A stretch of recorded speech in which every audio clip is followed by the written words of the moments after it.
Learning objectives. After completing this module, learners will be able to understand the monopoly market and its criteria in the commodity market. Learn about the competitive market structure and its behavior. Learn about the basic differences between monopoly and perfectly competitive market. Understand the relation between the market demand curve and average revenue curve. Learn the relation between the marginal revenue and average revenue curve. Understand the relation between the average revenue and total revenue curve. Understand the relation between the marginal revenue and total revenue curve. Understand about the slopes of total revenue curve, about its shape and tangent trends on those slopes in order to understand the positive, horizontal, and negative inclinations of the slopes. Understand about the short-term equilibrium of the monopoly firm. Learn about the short-term equilibrium of the monopoly firm in zero cost.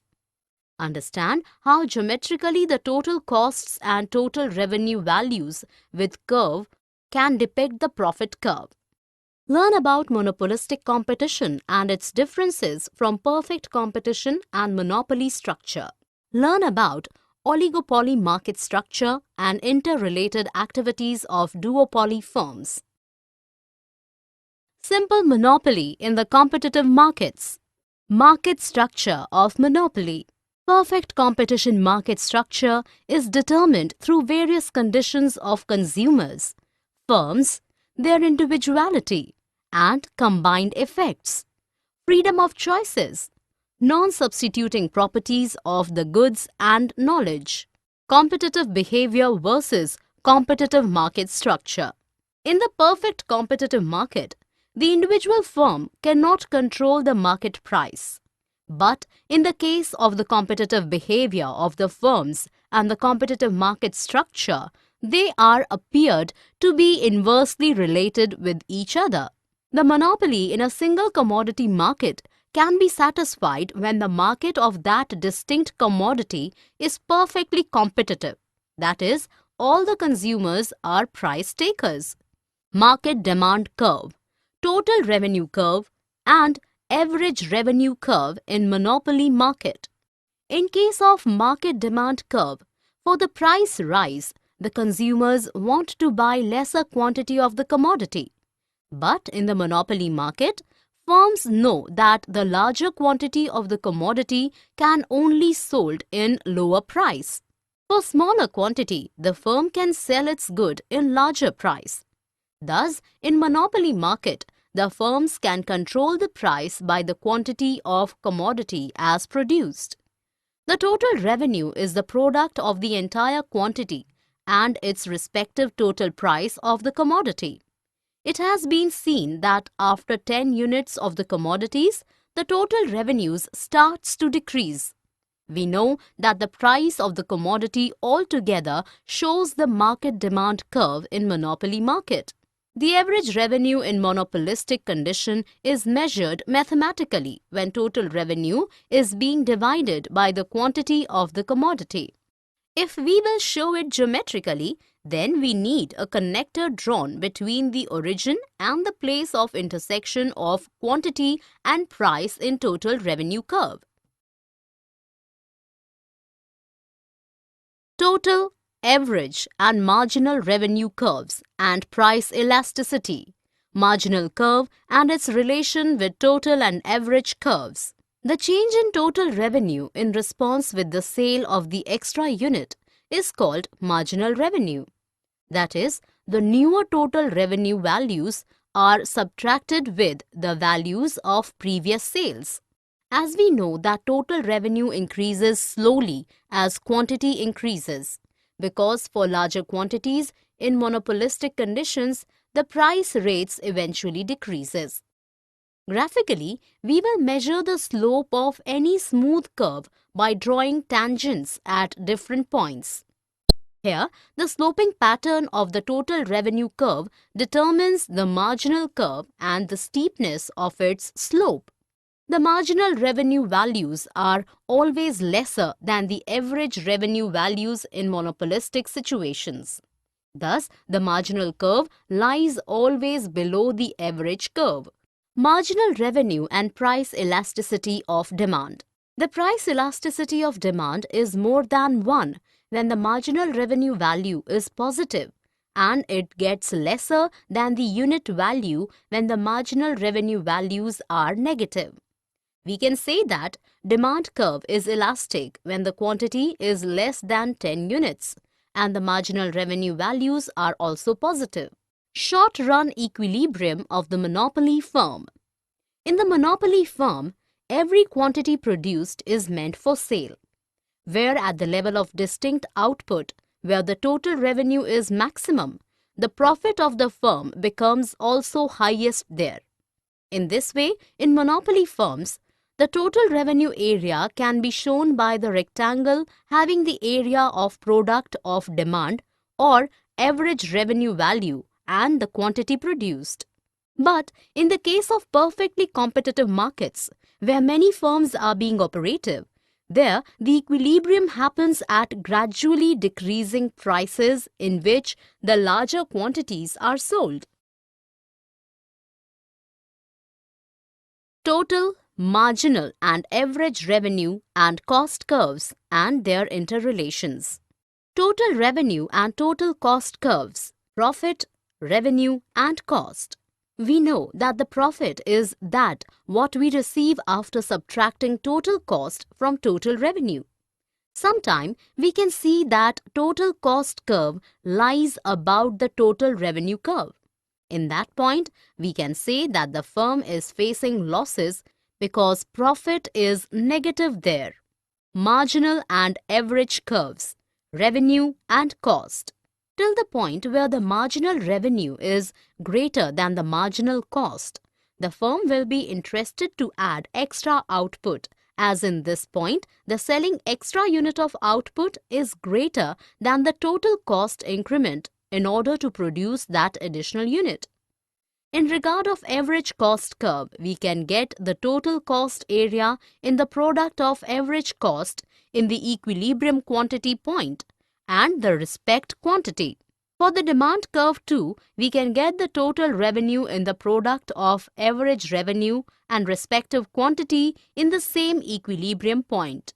Instances of perfectly competitive market, marginal and average curves.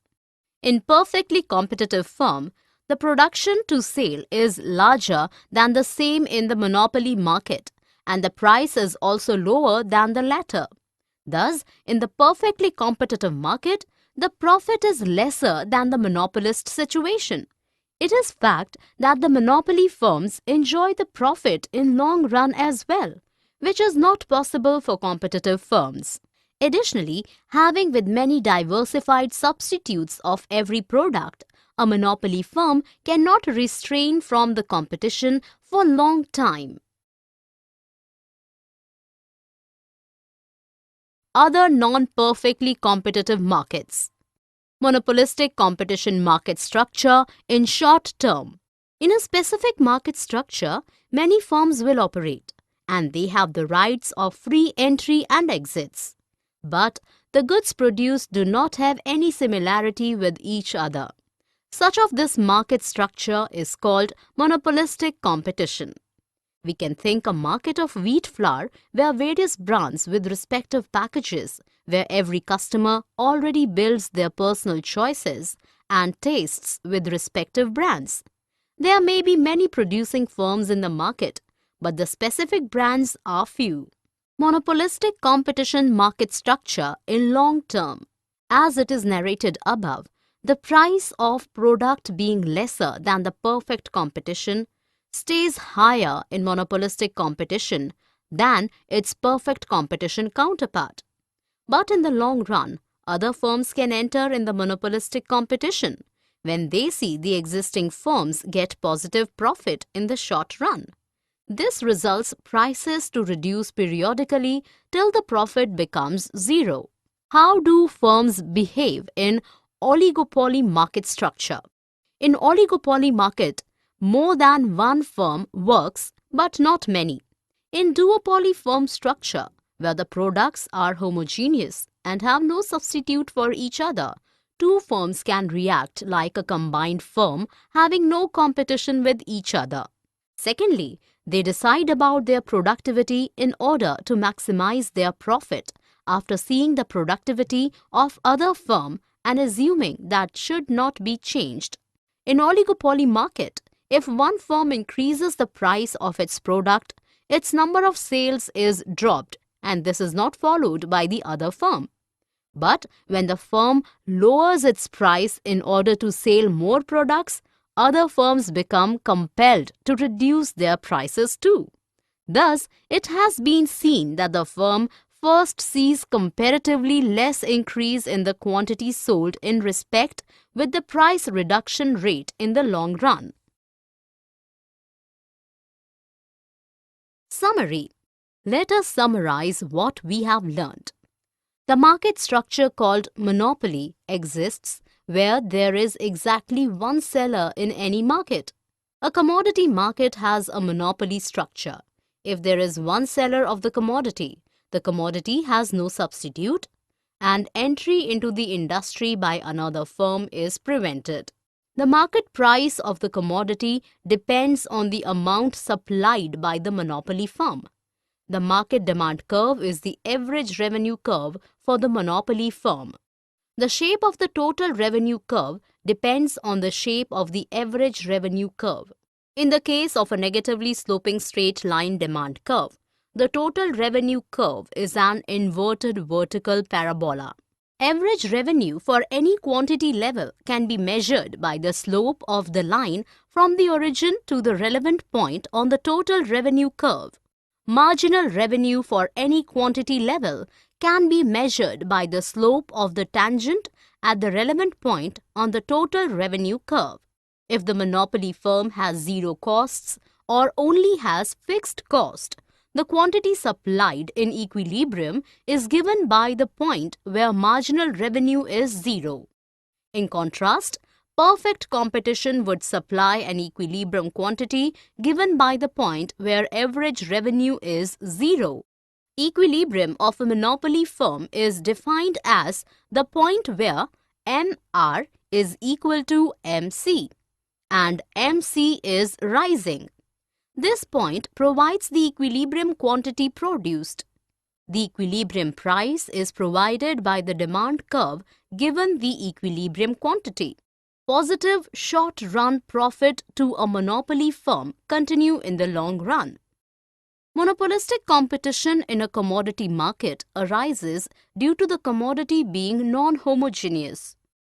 In monopolistic competition, the short-run equilibrium results in quantity produced being lesser and prices being higher compared to perfect competition. This situation persists in the long run, but long-run profits are zero. Oligopoly in a commodity market occurs when there are a small number of firms producing a homogeneous commodity.